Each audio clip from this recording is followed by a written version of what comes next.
Ya, terima kasih para penonton Dawa TV yang kami muliakan. Akhirnya kita berjumpa lagi setiap hari bahagia. Hari Minggu ini kita bertemu kembali sebagaimana biasa. Setiap kita berjumpa dan setiap kita sadar setelah tidur mungkin atau sebelum tidur, kita panjatkan puji syukur kepada Sang Maha Pemurah, Pengasih lagi Penyayang.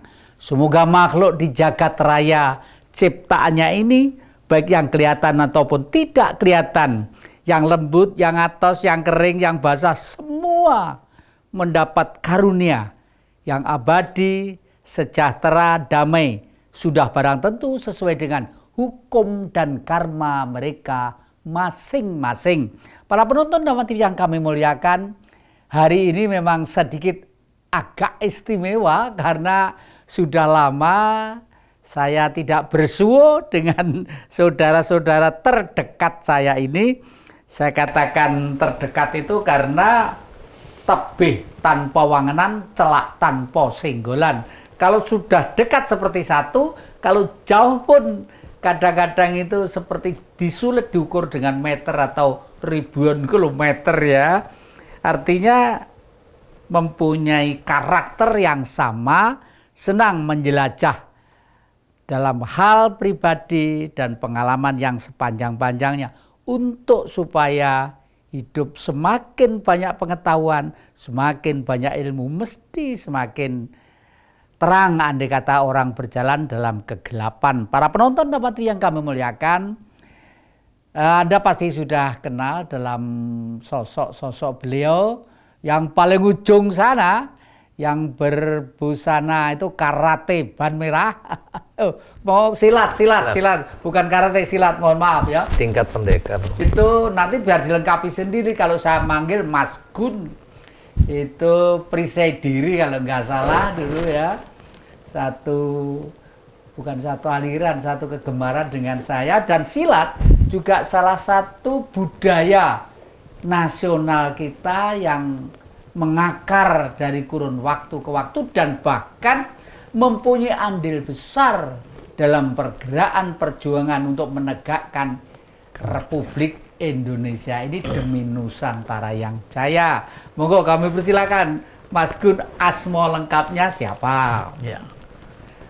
Terima kasih, salam Ipsi, salam Bungas Pasang. Nama saya Gundono, saya lahir di Malang tahun 49, jadi sekarang genap umur udah 69. Saya mengajar memang kadang-kadang di Malang, kadang-kadang di seluruh Indonesia, bahkan sampai di dunia, Irak, Iran, Laos, dan lain-lainnya. Dapat kami sampaikan, selamat datang, selamat berjumpa, dan kami terima kasih dikasih waktu untuk bisa bicara di dalam forum Dawa TV ini. Terima kasih. Yang kedua adalah saudara saya yang meskipun sudah agak lama Pak Kim tidak bersama-sama di ruang yang indah ini, tapi SMS, calling, komunikasi siang, pagi, sore, malam selalu terus saling informasi dan memberi saran-saran yang sangat bermanfaat. Supaya kenal ya enak mengenalkan langsung. Siapa tahu kalau ada baru penonton TV yang baru. Monggo silakan. Rahayu. Assalamualaikum warahmatullahi wabarakatuh. Masih bersama saya Indarwanto. Dan seringkali diberi nama Ki Indarwanto. Walaupun mungkin katanya Ki Jati banyak gelar akademik. Cuman begini Ki, saya justru mau mendahului untuk bertanya ini sama Ki Jati. Ini ada gini, Mas Gun, ya, siap. Ada satu yang menarik dari beliau. Karena apa? Beberapa waktu yang lalu, ini kan kita berbicara anak bangsa ya. Nah, salah satunya adalah aset bangsa yang ada di Kota Malang adalah Ki Jati Kusumo. Nah, oleh sebab itu, saya minta tolong Ki. Ini usia pernikahan Ki Jati. Nah, itu kalau tidak salah hampir setengah abad. Kurang sedikit. Tidak banyak yang bisa melalui seperti ini. saya menjumpai orang tua saya dulu, yaitu Bapak Haji Kartisuherman itu sampai 50 lebih. Nah, pasti sudah asam garam, ya dah. Itu banyak. Nih, tolong singkat padatnya seperti apa? Yang paling suka itu apa? Nah, kalau saya tidak ngomong duka, tetapi sesuatu yang perlu ya untuk ditelaah ulang. Nah, itu apa? Itu.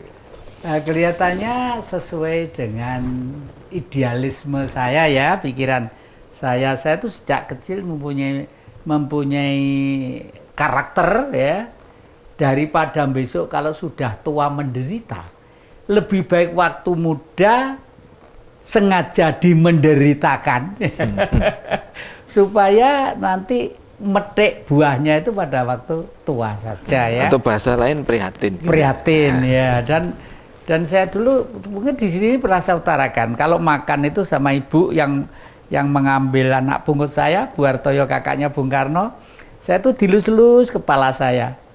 Walah lele kowe iki sapa to le? Tak titeni angger maem ki sila ning jogan sila, terus lawuh ki mesti disisih-disih. Nasi saya makan lawaran, baru yang terakhir itu campur lawuh gitu. Wah, besok tadi wong sugih. Lah ini kebetulan gini Ki. Dan ternyata betul, seperti kemarin misalnya ya. Saya tuh tidak menduga. Salah seorang kawan saya itu kan sering keluyuran turut Comboran, ya. Dari Comboran itu namanya Ki Umar ya. Haji Umar atau siapa itu. Kemarin itu saya dikasih kenang-kenangan. Keris, ininya gading, ininya bagus, kayu awar-awar atau apa ini. Dan isinya Ki, waduh. Lah coba isinya bagusnya kayak gini tuh. Ini termasuk mungkin nanti bisa diutarakan oleh Ki Handono ya, Ki Gun ya. Kira-kira apa keris ini ada kaitannya dengan karakter budi pekerti, persilatan, atau kalau ini kan kalau nonton ketoprak tusuk menusuk, tapi sebenarnya leluhur tidak untuk itu ya toh, tidak untuk bunuh membunuh keris itu. Maka jadi disebut tosan aji. Lah ini besinya dari batu meteor. Ini namanya besi wulung dan kinatanya halus sekali. Berarti ini adalah garapan minimal masih terah berbau kerajaan. Konon katanya seperti itu. Ini termasuk dapur apa ini? Iya, ini dapurnya sengkelat ini. Sengkelat. 1, 2, 3, 4, 5, 6, 7, 8, 9, 10, 11, 12, 13. Lah, ya kan? Nah. Podong sama yo kolektor ngono ya. Nah, terus begini Ki Umar. Ya, begini Ki. Di antara kebahagiaan menurut saya ketika seseorang berumah tangga itu kan ada gelar akademik, gelar pemberian masyarakat. Nah, ini kalau saya mengenal salah satu yang disematkan ini Ki Gudono, ya, salah satu yang disematkan ke beliau itu adalah gelar guru besar. Lah ewon dene, lah gitu ya. Ewon dene gelar guru besar ini kok tidak dipakai supaya mentereng gitu loh ya. Iya kan? Nah, Profesor Jatikusumo, nah kan begitu. Kan mentereng tuh. Nah, terus bisa ngajar di sana sini begitu. Nah, dan ini, katanya kalau profesor tuh gajinya tinggi. Loh lah makanya itu saya itu mau ke sana gitu loh. Loh kenapa kok tidak dipakai begitu loh. Nah ini. Jadi gini Ki, mungkin ya ini supaya aja mancingi aja dulur Gusita ini. Saya itu sekolah itu kan tidak untuk belajar terus nanti mengajar ya. Dulu memang gitu, saya ngajar di Departemen Kehutanan, ngajar di Semarang, mendirikan perguruan tinggi sama sampean ya. Tapi saya pikir-pikir, kalau saya punya ilmu tidak saya praktekkan, ya iman-iman tuh ya. Seperti nanti ada kaitannya mungkin dengan ilmu silat. Kenapa kok ilmu silat itu saya anggap salah satu fondamen budi pekerti. Begitu juga tentang ilmu pengetahuan. Saya sekolah di ekonomi hanya pengen tahu hukum ekonomi. Lalu saya sekolah ilmu politik hanya pengen tahu tentang hukum politik dengan segala dialektika, gerakan, sifat, dan karakternya. Tetapi dua-duanya antara kepentingan yuridis secara formal, perdata atau pidana, itu pasti nanti akan dipengaruhi oleh watak perilaku waktu orang cari duit. Hukumnya hukum ekonomi. Oleh karena itu kalau saya pengen mempunyai cita-cita menseimbangkan kehidupan manusia, saya harus tahu tentang ilmu spiritual. Nah, kenapa saya tidak mengajar? Nanti yang saya ajar kasihan. Karena apa? Karena ilmu yang akan datang, ilmu yang akan datang, loh. Coba bagaimana nggak kasihan, wong Tuhan kok diilmiahkan, ya. Dan saya diberi gelar profesor tuh gara-gara itu, mengilmiahkan Tuhan. Sampai orang Hindu, orang Nasrani, orang Islam sebenarnya setelah mendengarkan tuh seneng juga gitu loh ya. Maka dari itu saya mungkin yang kesekian kalinya membuat paugeran, kalau coro Jawa paugeran, mungkin kalau Islam apa syahadat ya, jadi itu ya, keyakinan saya terhadap Allah seperti orang Islam yang hakul yakin terhadap Allahnya. Sinar hati saya memancarkan sinar yang putih bersih, sebersih dan seputih sinar Kristus yang memberi sinar kepada domba-dombanya. Otak saya duduk tenang, damai, seperti sang Buddha yang memberi suri teladan kepada umatnya.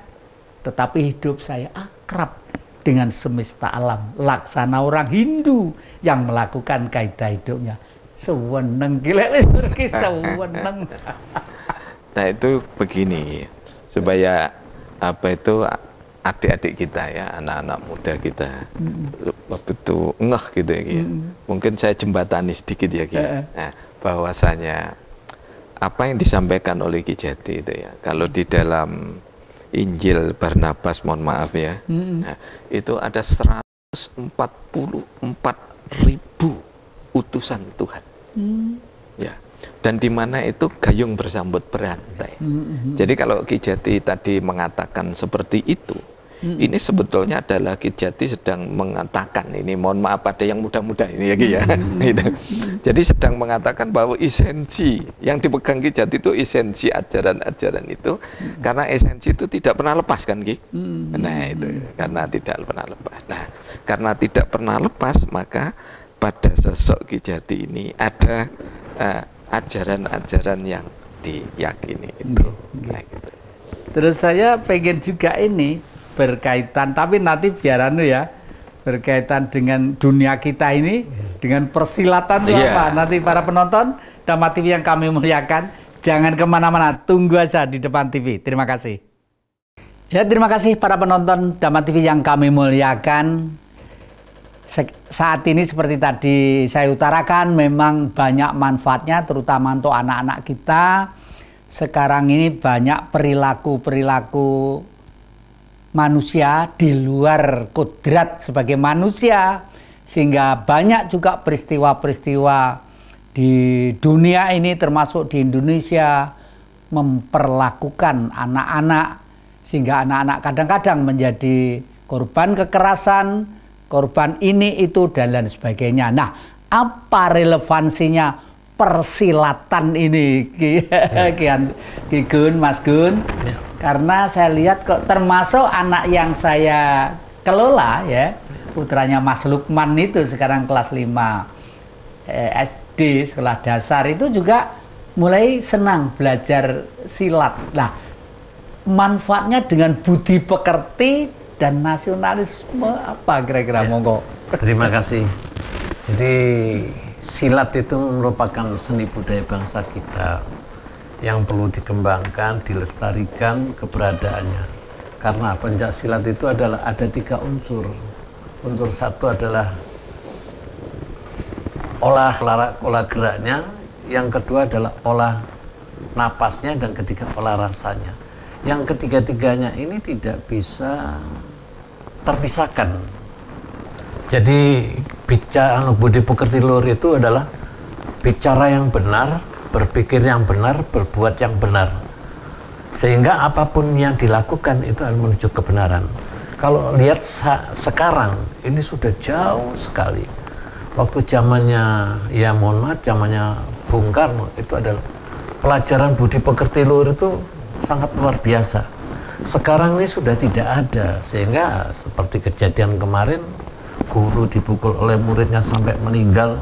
Wah, itu sangat luar biasa. Yang kedua juga gitu. Kalau dulu saya dicubit sama Pak Guru, dipukul dan sama Pak Guru, kita nggak pernah mengadu kepada orang tua kita.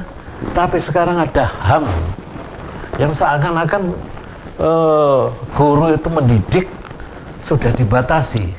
Akhirnya apa? Ya terjadi yang kayak demikian ini. Kalau dulu kita jalan mesti nun sewu, sekarang mau dilangkai aja. Nah ini juga pengaruhnya besar, padahal ya dengan kurun waktu yang 20 tahun, wah sangat luar biasa. Terus yang ketiga, banyak bohong adik-adik kita tuh, anak-anak kita tuh bohong. Karena apa? Sekarang adanya HP itu sudah kita terjajah sekali. Kalau mau dia sebentar pakai HP, sebentar pakai HP, tidur pun pakai HP, mau sholat pun nggak sampai sholat pakai HP. Nah ini sudah kita terjajah. Nah ini adalah tugas saya ini sebagai pelatih, juga sebagai bapak, sebagai kawan, sebagai pesuruh, bahkan jadi tukang pijat dan lainnya. Ini kita coba menularkan agar anak-anak kita ini menguri-nguri budi pekerti luhur itu dengan sebenarnya. Kalau nggak gitu, wah kita udah luar biasa hancur.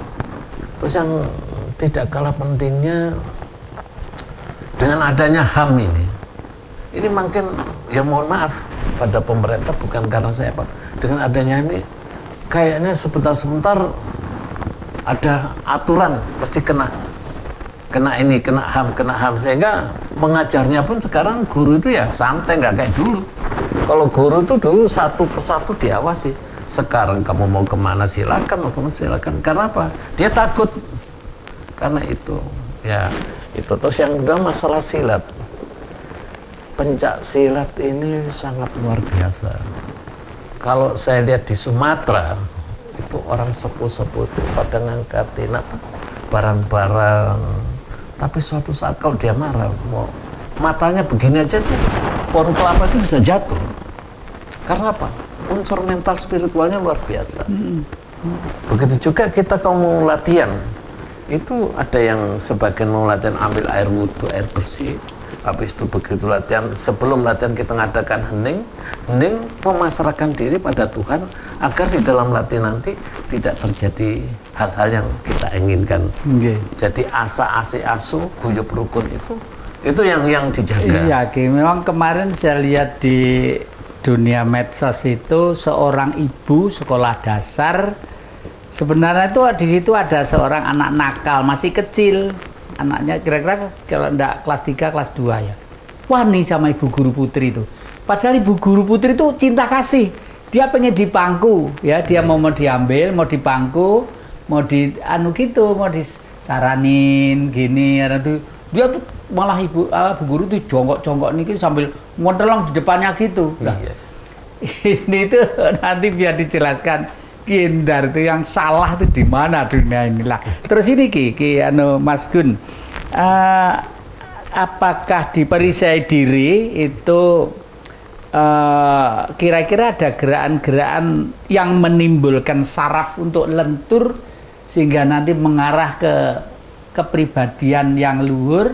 Itu kira-kira sambil duduk aja gerak-gerak yang mana kira-kira? Ya semuanya gerak ini yang fleksibel. Jadi di dalam kita duduk begini aja, kalau ini untuk orang yang sakit ya, sakit untuk yang sepuh, duduk gini aja, tarik napas, tahan, lepaskan, itu aja kadang bisa adakan penyembuhan. Nah itu biasanya yang punya penyakit stroke atau darah tinggi juga bisa. Jadi tarik katakanlah 10, tahan 10, lepas 10 gitu. Terus yang kedua, kalau disilat di perisai diri ini latihannya fleksibel. Umpamanya kita deket di sini, kita mesti nyikutnya sini, bukan ke sini. Nah, sehingga mana yang dekat diserangkan. Makanya dia punya perisai diri itu 1 detik 2 gerak. Tegas, ringkas, terengginas.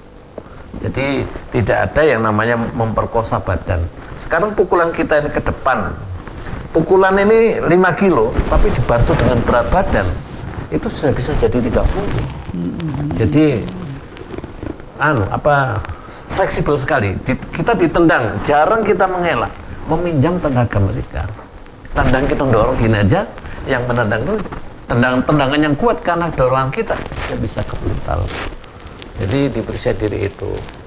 Terus yang kedua, dipercaya diri ini ada teknik yang artinya teknik yang ya katakannya yang tertinggi adalah teknik putri. Jadi artinya putri sedang kita ini sebagai manusia kalau lihat putri cantik itu jangan kan. Jadi putri ini memang lemah, gemulai, tapi mematikan. Sampai ada putri sembahyang. Kalau namanya putri sembahyang itu ya langsung pasrah pada Allah. Tidak pakai pikiran tapi sudah pakai kolbu, dilepaskan mau diapain. Nah ini yang kadang-kadang seperti yang saya ceritakan di mana? Di Sumatera Barat itu. Orang sepuh itu dianggap gini aja, begitu dipukul kencang orang yang dipegang, besoknya udah dengar udah meninggal. Nah itu, cuman kalau di Presiden ini tidak sampai begitu, karena Presiden ini tidak mengajari kesaktian, kekebalan tapi yang diajari budi pekerti luhur, bicara yang benar, berpikir yang benar, berbuat yang benar. Jadi ya pasrah. Terus kira-kira efektifnya anak-anak mulai bisa menangkap ajaran baik dari perisai diri itu umur berapa mulai awal kira-kira? Kalau kita pemula asal tidak dipertandingkan itu mulai dari kelas 2 itu sudah mulai bisa. Sudah bisa ya, SD. Berarti umur sekitar 5 tahun, 6 tahun gitu ya? Udah bisa. Sudah bisa ya. Para penonton Dhamma TV yang kami muliakan, memang secara rasional sangat logis sekali ya. Karena pada waktu kita diciptakan, sinar di dalam tubuh kita diberi perangkat supaya kita bisa menangkap hukum semesta alam. Lalu sinar itu diterima oleh otak terdiri dari 11 miliar simpul saraf, dan setiap simpul saraf melayani 25.000 saraf.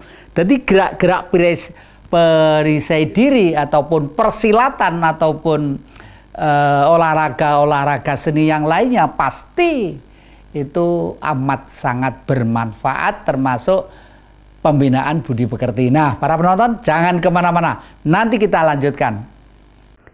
Ya, terima kasih para penonton Dhamma TV yang selalu damai di hati. Kita lanjutkan lagi.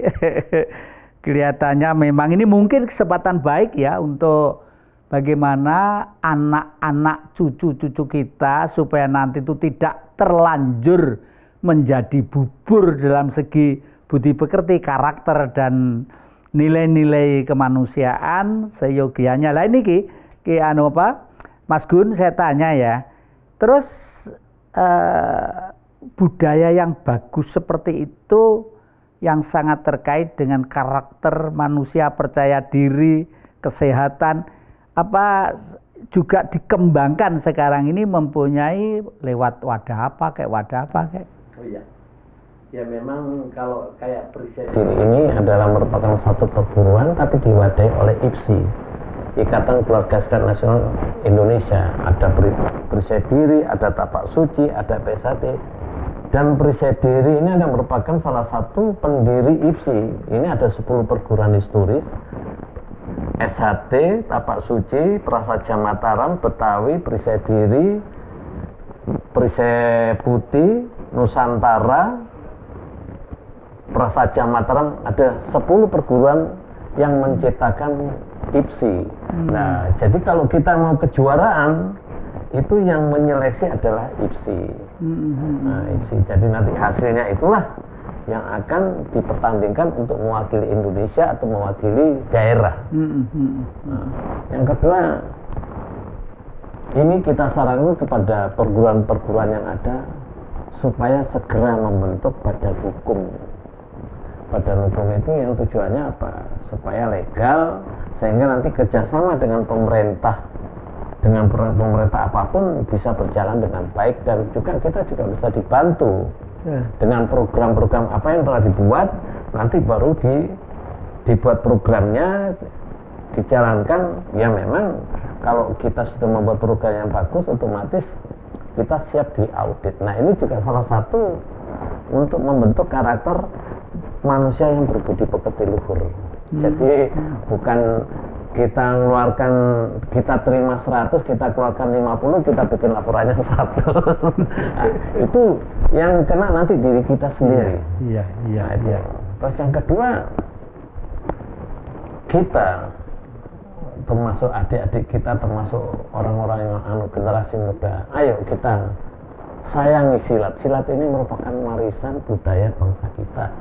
Jangan sampai nanti kita terus protes seperti terjadi di Malaysia. Di Malaysia itu saya kan sudah pernah ngajar di sana, tapi sekarang udah pinter. Malaysia bilang bahwa silat itu dari Melayu. Nah ya itu. Bahkan apa itu namanya, kuda lumping. Terus beberapa lagi memang orang Jawa yang ada di sana. Kalau saya gampang aja, bahwa merupakan sumber segala ilmu pencaksilat ada di Indonesia. Kalau di sana dia dibuat aja komisariat. Nah ini juga harus bekerja sama pemerintah, ya bukan namanya si IPSI-nya juga menyambut bola, pemerintahnya juga memperhatikan. Apalagi dimasukkan di kurikulum di silat itu sekarang sudah alhamdulillah di anak-anak kecil itu bisa ikut dengan adanya jurus tunggal IPSI. Jadi jurus tunggal IPSI itu menyontohkan gerak, dengan gerak jurus tunggal dia tidak akan bersentuhan dan dia akan tetap berkembang. Nanti kalau sudah umur 14-15 baru bertanding. Jadi ada fase-fasenya gitu. Saya dengarkan tadi itu filosofis dasarnya kok sama dengan ajaran Buddha ya. Angan-angan benar, pikiran benar, tutur kata benar, pribadi benar, bergaul benar ya. Betul. Berarti bergaul benar itu kan tidak nantang perkara. Nggak pengen jotosan, nggak pengen amu-amuan. Sama loh Ki. Berarti background dasar filosofinya mendasar juga. Nah ini terus ke Ki Indarwanto ini apa yang dikaitkan dengan situasi sekarang, kira-kira yang membuat kemunduran anak-anak kita semakin turun nilai budi pekertinya itu apa Ki menurut sampean? Karena kita bicara silat dalam perspektif budi pekerti, maka kita tidak bisa melepaskan unsur dasar yang ada di dalam silat. Kenapa saya sebut unsur dasar? Karena begini, kalau silat yang betul-betul tradisional ya, itu pasti ada gamelannya gitu. Pasti ada iringan. Nah iringan ini ketika diganti, apalagi ditiadakan, jadi diganti dengan musik rekaman, itu tidak akan mampu menggantikan warna, aura dari gending-gending itu. Ini kalau kita ambil dari persilatan tuh. Jadi menurut saya ini mengkritisi teman-teman yang sekarang bergerak di bidang seni ya itu ya, bahwa ini dibuka dengan tari remo. Saya bilang maaf, ini bukan tari remo. Ya. Karena kalau tari remo, disebut tari remo itu harus lengkap, harus ada gamelan. Tip. Nah, bukan tip ya. Dan ini ya Ki Gudono ya, dan harus ada gandangnya. Iya. Itu. Betul. Nah demikian juga silat. Ini salah satu hal yang perlu dikembalikan ya, supaya tidak hilang esensi dari silat itu ya. Dan membentuk karakteristik kepribadian yang luhur itu dengan gamelan. Karena apa? Dengan suara, apalagi dengan jurus satu ya. Saya memang bukan pesilat ya. Tapi katanya gurunya para guru silat. Nah, ini begini, dengan mendengarkan musik yang asli, maka energi musik itu akan berpengaruh kepada kolbu, kepada nurani. pada saat nurani ini terpengaruh dengan suara keindahan, apalagi gamelannya itu sendiri. Dulu kalau yang kuno, Ki Jati sudah sangat paham. Sebelum membuat gamelan itu poso dhisik iki, semedi. Iya. Kalau Nabi Muhammad itu namanya berkhalwat. Nah ini Ki Jati nanti harus menceritakan sedikit-sedikit ya, karena pernah ada di Gua Hiro beliau ini. Nah itu harus berkhalwat. Nah dari tata cara ini Ki, kalau ini dibangun kembali, jadi tidak sekedar diperlombakan, mohon maaf ini ya, tetapi betul-betul esensi dasar. Jadi gamelannya ada yang lengkap, kemudian yang penabuh gamelan, yogonya itu ya, itu juga betul-betul orang-orang yang harus memiliki kepribadian yang luhur Ki. Jadi bukan hanya ditutuk wae. Nah ini dari sinilah maka dasar-dasar kepribadian bangsa kita itu dibentuk gitu loh ya. Jadi bukan sekedar ini bukan apa itu mau bertarung kalau kita belajar silat.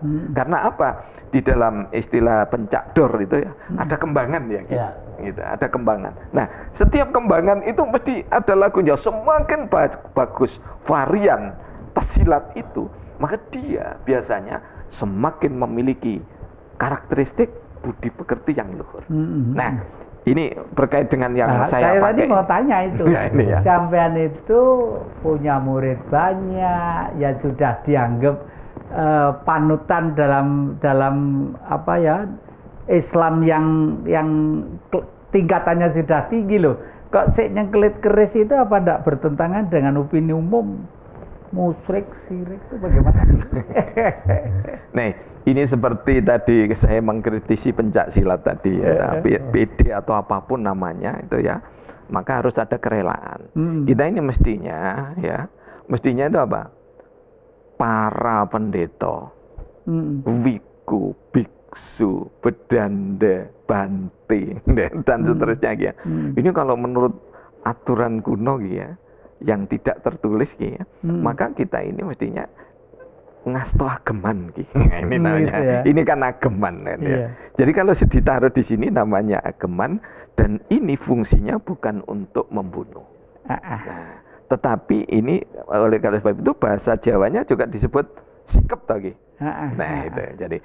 Jadi artinya apa? Kalau sudah dikekep itu ya.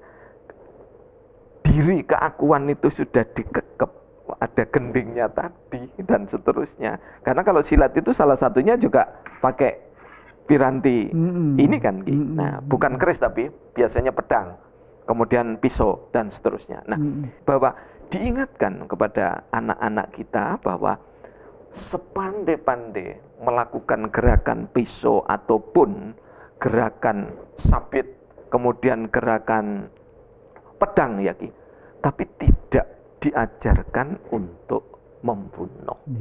Nah itu. Jadi itu adalah seni, disebut seni bela diri. Nah itu. Karena disebut seni bela diri, maka ya kalau diserang, maka melakukan pembelaan. Tetapi pembelaan itu pun ini Ki ya, ini kan tetap harus begini Ki ya. Iya. Ya. Tapi tetap harus begini toh. Iya. Nah, jadi ini tidak akan dilepaskan. Oleh sebab itu pusaka ini ringkih, artinya bentuknya itu ringkih tapi kuat. Nah, artinya bahwasanya tidak untuk kekerasan. Ya memang ngambil. Kalau itu masih agak tebel ya. Kalau ini jadi yang saya jelaskan tadi memang benar ya. Kenapa kok dutut kok mesti gini? Hormat kepada sang empu yang membuat. Betul. Ya. Karena apa? Kemauannya suci, tidak saling bunuh-membunuh ya toh. Ini diangkat dak. Nah, ini setipis ini selentur ini kan kandelnya sama dengan seng itu ya. Iya. Lah kok ndak guys wadel dadi untuk kuat. Wah, kalau itu senjata loh ya. Bisa untuk nyukit. Kok setipis ini berarti, dan kalau saya lihat ini unsur meteornya wah sangat dominan sekali. Iya. Mulai bongkot sampai pucuk. Yang putih ini meteor. Yang hitam ini wesi wulung. Waduh, jadi penyatuan antara energi luar angkasa dan energi bumi. Waduh, ini kalau nggak salah ini zaman dinasti Kediri kalau nggak salah itu. Insya Allah. Iya. Dan ini kita lihat mulai dari ukiran ya, Ki. Mulai dari ukiran sampai gebelan dan seterusnya. Ini masing-masing punya nama, ya kan? Ya. Nah, janggut dan sebagainya. Nah, ini kalau tidak untuk mengajarkan budi pekerti, tidak akan ada seni yang seperti ini. Oleh sebab itu, para wali yang jumlahnya 32. Jadi kalau mohon maaf ya, kalau ditambah 32 ditambah Gus Dur menjadi 33. Ini mohon maaf. Ya, mohon maaf. Karena wali itu 9. Setelah itu setiap generasi tumbuh 9, harus 9. Jadi yang satu meninggal ya kursinya diduduk lagi gitu. Sebenarnya wali itu banyak ya. Banyak. Gitu. Jadi wali itu banyak, bahkan ada wali yang tidak disebut di dalam sejarah. Nah, sama dengan apa itu, mohon maaf ya, keberadaan Siddhartha Gautama. Ya, sebagai Buddha itu ya, itu kan tidak disebut sebagai nabi di dalam Islam ya. Tetapi dengan 144.000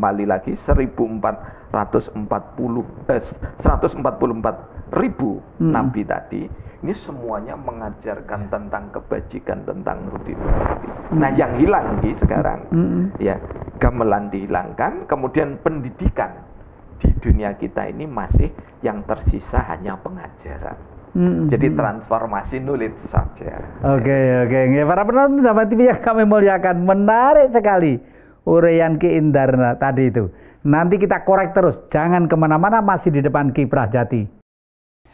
Terima kasih para penonton Dhamma TV yang kami muliakan, masih setia di depan Ki Prajati ini. Saya akan ngorek terus tokoh-tokoh dua.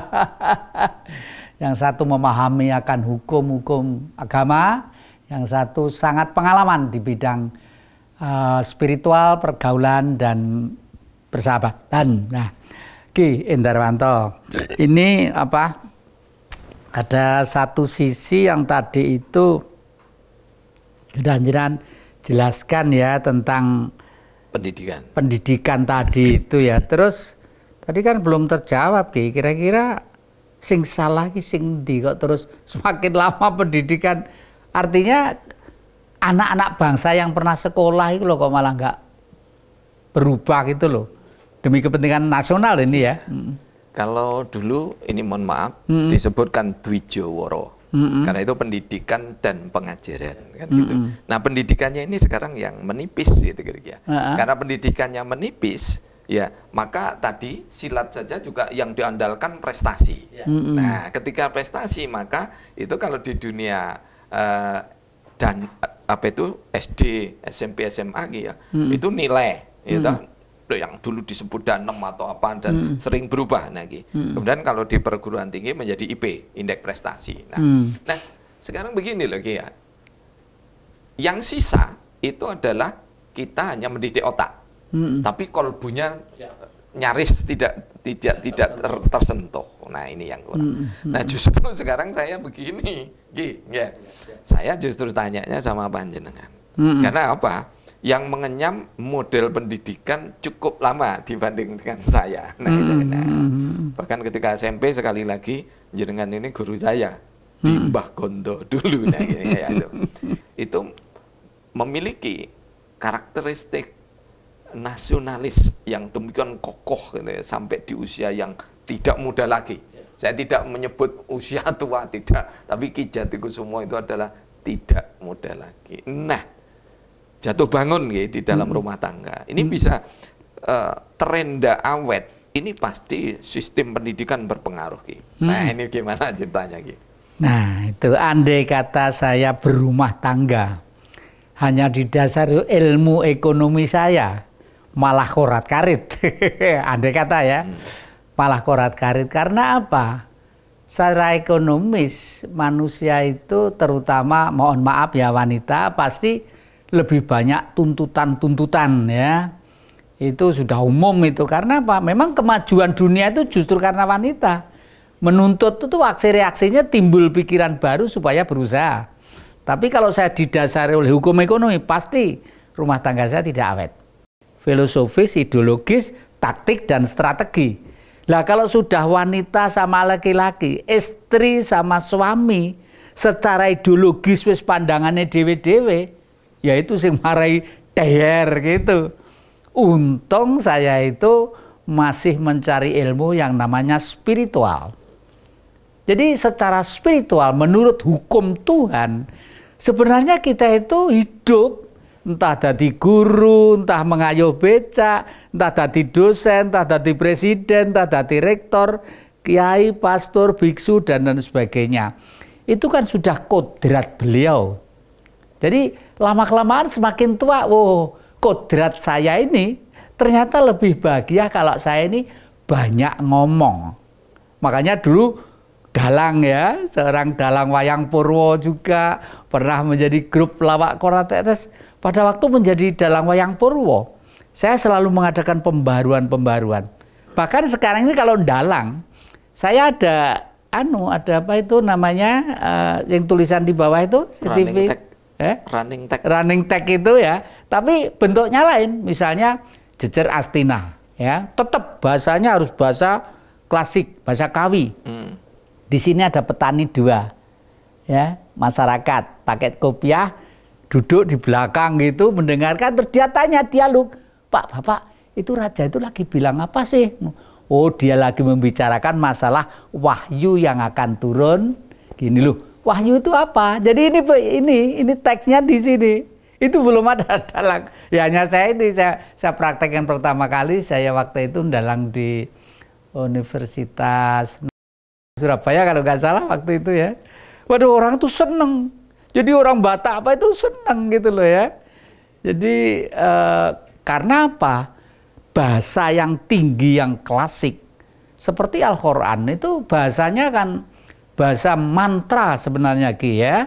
Bahasa mantra yang kalau dirubah sedikit aja akan timbul kekeliruan dan kesalahan gitu. Oleh karena itu rumah tangga saya itu menyadari akan itu. Ya udah. Istri yang paling cantik saya adalah tidak ada lain kecuali R.A. Sri Andi Astuti, ya pipine deki oleh kuneng ikip waktu saya sekolah kuliah IC di sana, ya toh. Jadi kalau kita tidak menyadari, ya itu yang diberikan kepada saya, apapun, ya itu yang diberikan. Ini kalau dalam bahasa Sufi, wah ini karena kan yang nonton kita, yang mendengarkan kita juga ada para sufistik ya gitu. Itu bahasa lain dengan disebut dengan qanaah. Jadi qanaah itu yang tertinggi dalam kehidupan berumah tangga salah satunya. Jadi menerima apa sih? Dawuhnya Gusti seperti itu. Iya. Jadi ini yang membuat awet keluarga Ki Jati Kusumo namanya seperti itu ya. Ki Gundono ya. Terus gitu. Saya semakin sebenarnya Ki semakin berat lagi itu setelah diangkat dari jadi rajanya raja-raja Nusantara. Itu semakin berat. Karena apa? Dianggap panutan, ya. Oleh karena itu saya di rumah itu yang ngepel sendiri, ya sogok-sogok atau sendiri, nyapu sendiri, depan sendiri. Dan saya tidak pernah menyuruh kepada anak cucu kalau tidak terlalu gitu. Lebih baik kira pantas olahraga lah ya. Karena apa? Karena prinsip saya seorang leader, pemimpin, baik presiden atau apapun itu, just kayak Puntadewa. Artinya sudah tidak punya emosi kepentingan pribadi, yang ada adalah keluhuran, berusaha untuk menjadi baik. Meskipun saya berkali-kali mengatakan, di dunia itu manusia yang paling bodoh jenenge Jati Kusumo. Di dunia itu orang yang paling jelek dosane akeh jenenge Jati Kusumo. Enak tuh dari salah-salah sithik yo mesti ae tau ngakoni. Ah gitu loh ya. Gitu. Jadi budi pekerti yang ya, dalam perspektif silat yang apa itu atau silat dalam perspektif budi pekerti tadi. Nah ini ya supaya Ki Jati mungkasi ya gitu ya bahwa dengan silat yang didasarkan pada tatanan yang tradisional akan membentuk budi pekerti yang luhur. Nah, monggo Ki Jati. Terima kasih. Ini saya kembalikan ke Ki Gundono ini, Mas Gundono ini. Lalu kesan harapan-harapan apa terakhir 1 menit sampaikan kepada publik. Terima kasih. Jadi harapan saya, marilah kita uri-uri pencak silat ini jangan sampai lenyap di telan bumi, karena pencak silat merupakan seni budaya bangsa kita yang perlu diuri-uri. Karena di pencak silat sendiri, apa yang disampaikan oleh Mas Darwan tadi, bahwasanya sekarang ini silat pengantin juga ada, gamelannya sudah oke, udah disosialisasikan. Bahkan kadang-kadang kita juga malu kalau kita tidak menguri-uri budaya kita tuh. Ini saya lihat di wayang kulit itu orang luar negeri jadi sinden, suaranya bagus, jadi dalam pun bagus. Nah, ini merupakan yang bukan tamparan ya, tapi merupakan peringatan bagi generasi penerus. Jangan sampai budaya kita ini hilang di telan bumi, karena pencak silat ini merupakan narasumber dari seluruh dunia, bahkan di Australia, di Belanda dan lain-lainnya mereka menggandrungi ke Indonesia. Nah, justru di Indonesia harus menguatkan diri, menata diri agar betul-betul bahwasanya narasumber pencak silat itu memang ada di Indonesia. Tapi kalau kita tinggalkan akan hilang begitu saja. Ya, terima kasih para penonton Dapat TV yang kami muliakan.